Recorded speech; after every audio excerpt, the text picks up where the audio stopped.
Our 2024 financial year proved to be a lot more challenging than we'd expected, largely by virtue of the macro backdrop which steadily worsened throughout the year across both our geographies, but particularly in Australia.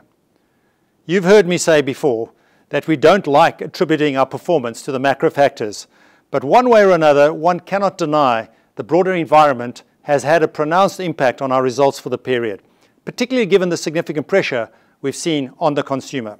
Against this tough backdrop, group sales were up over 4% for the year.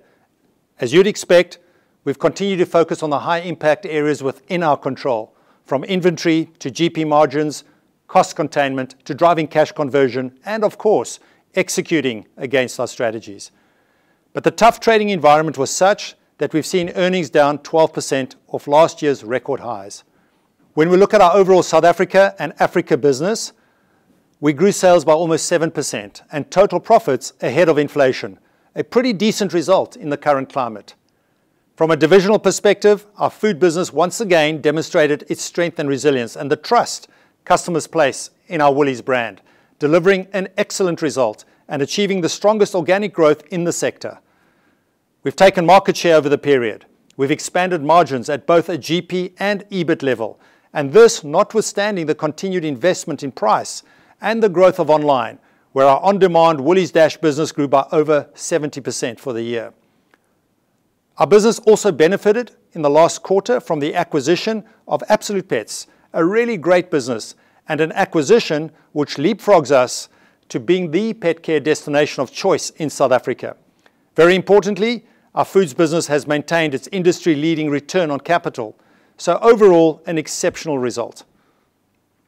In fashion, beauty and home, we've continued to make really good progress on a number of our strategic and turnaround initiatives. But to be frank, sales growth was behind expectation here.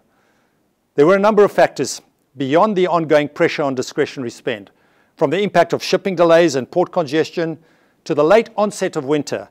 And I think important to also call out that certain international online retailers are having a significant impact on our South African market.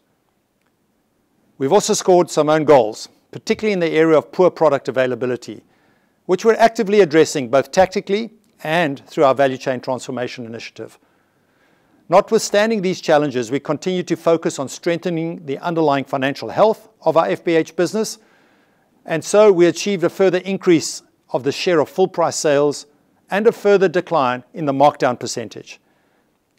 This is the best these metrics have been in a decade.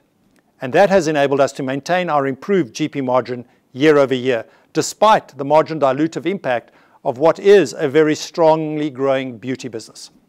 Our financial services business, WFS, saw a very strong recovery in post-tax profits with growth of almost 70% and continues to deliver the healthiest impairment ratio in the sector. Turning to Australia, the performance of the Country Road Group has without question been the most disappointing outcome for us this year. Trading conditions proved significantly tougher and more protracted than expected, with higher living costs and in particular higher interest rates having a pronounced impact on consumer confidence and spend, and resulting in a double-digit decline in footfall. That put a lot of pressure on comp sales, particularly relative to last year's all-time high base. In addition, we had to contend with the cost of dyssynergies arising from separating CRG from DJs, which worsened the negative operational leverage in the business, and that in turn significantly impacted CRG's performance for the period, and unfortunately, our group's bottom line result overall.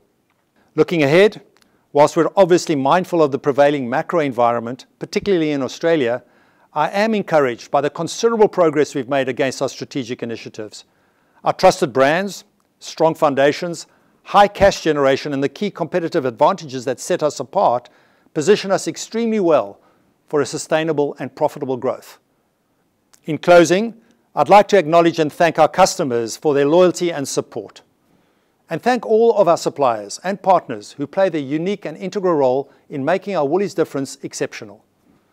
As I've said before, we have an incredible team of people whose collective energy, determination, and passion for our brands are the true foundation of both our past achievements and our future success.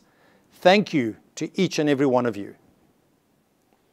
I firmly believe that we are on the right course and together are building a bigger, better and far stronger business, fortifying our position as South Africa's preeminent retailer and one of the country's leading brands.